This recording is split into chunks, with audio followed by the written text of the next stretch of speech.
Hey everybody, welcome to another installment of the Church Basement Chick. Today I'm going to be making Swedish meatballs, which are a personal favorite of mine and my family, and they're also a traditional recipe in part of my family who are from Sweden. The Swedish meatballs I make are kind of similar to the ones that you would get at IKEA, but they're different in the sense that the gravy is way better and they don't have that ginger flavor to them that I feel like the IKEA meatballs have.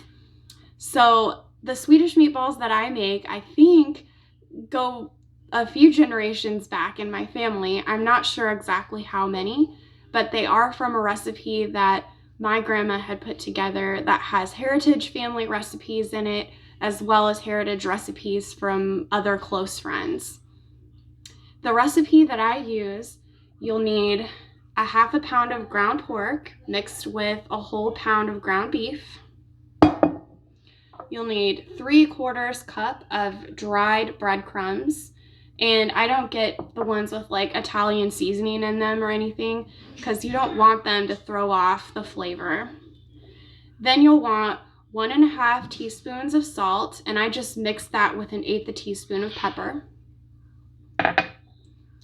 You'll need a half cup of minced onion, 1 egg,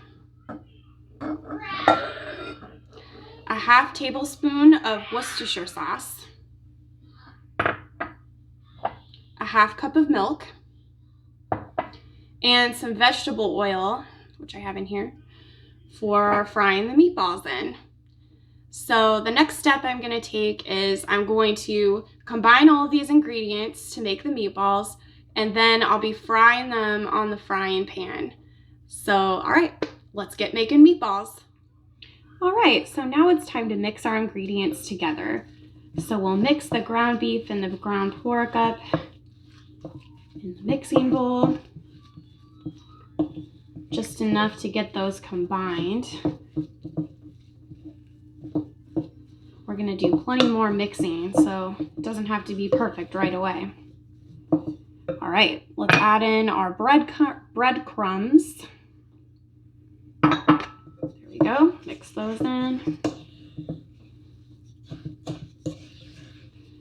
Now this recipe is one that we always eat at Christmas time in my family.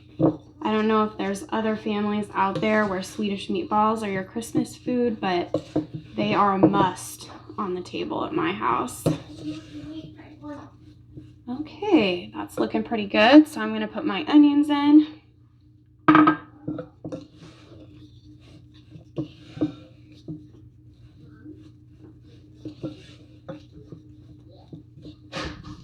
Okay, and once those are looking combined, they're looking pretty good here. Then I'll add in my egg.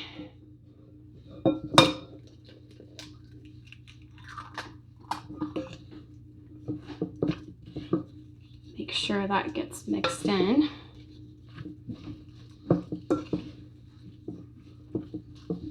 Okay, I'm gonna go ahead and add my salt and pepper in the mix.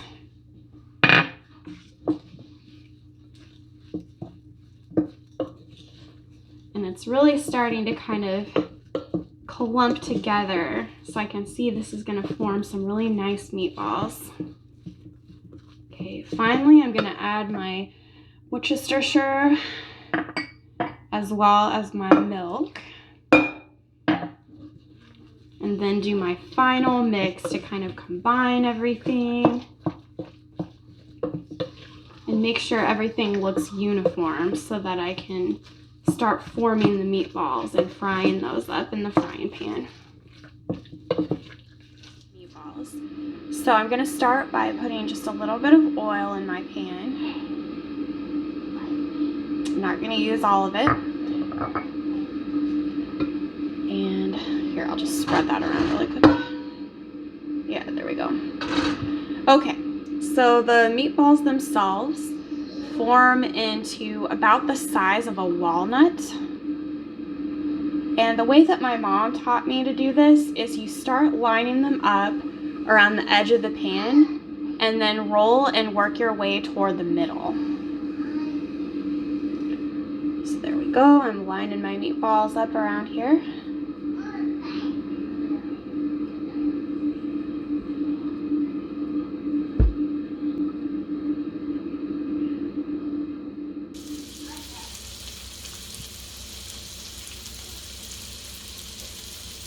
All right, so now that these are frying, you fry them about 10 minutes on each side. So right now I've got about 4 minutes left, and I'll flip them over in a few more minutes and then cook them 10 more minutes on the other side as well. But I want to talk a little bit about the sauce or the gravy and how I'm going to make that. So once the meatballs are done cooking, I'll take them out of the pan, and there's going to be all of the juices left behind. And what I do is I add 3/4 cup of flour and 3/4 cup of sour cream, and then some paprika, salt, and pepper, just a little bit of each to that. And then I mix all of those together, and that's what forms my gravy.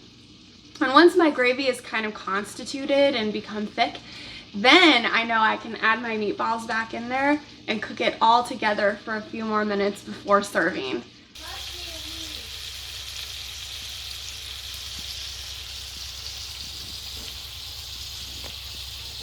All right, so now that pretty much all of my meatballs have finished, yep, they look good.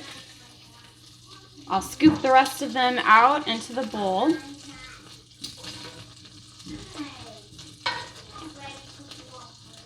And I'm gonna try to clean out whatever residual meat and onions that I have in here, because I don't want my gravy to be like too lumpy because it's got all kinds of stuff in it.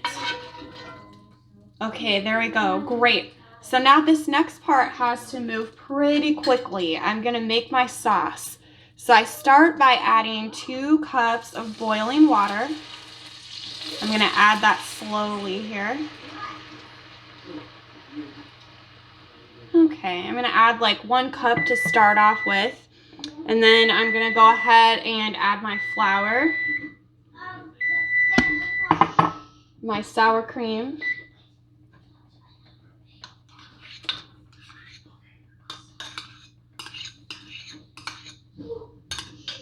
and my spices. And then I'm just gonna pour the rest of this on there. And then I'm gonna stir all of this up together. So I'll grab my spoon and just kind of stir this so that it all blends in. I haven't changed the temperature or anything on my burner. It's the same as it was when I was cooking the meatballs.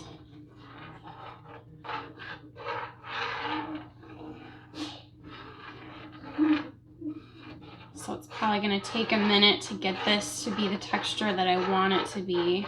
So now that my gravy has started to thicken, I'm going to bring the meatballs back in with it, and I'm gonna cook them all together for a few minutes.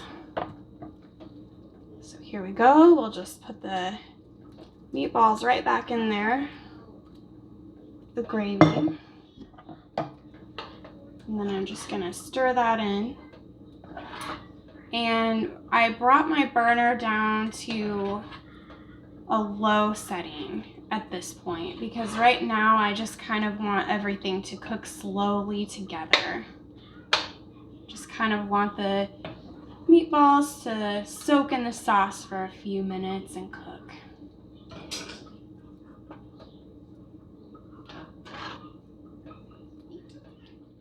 All right, so you can see the gravy is nice and thick and creamy. We're gonna go ahead and put the meatballs on my plate. And then I'm gonna make sure I scoop lots of extra gravy on top of them. The best way to eat these, in my opinion, is with green beans, like I've served here. They're also really good with mashed potatoes. So that's another thing that I might eat with these. The gravy works amazing on your potatoes as well. So I hope you've enjoyed learning about making Swedish meatballs or köttbullar. and I hope you can try this recipe at home on your own.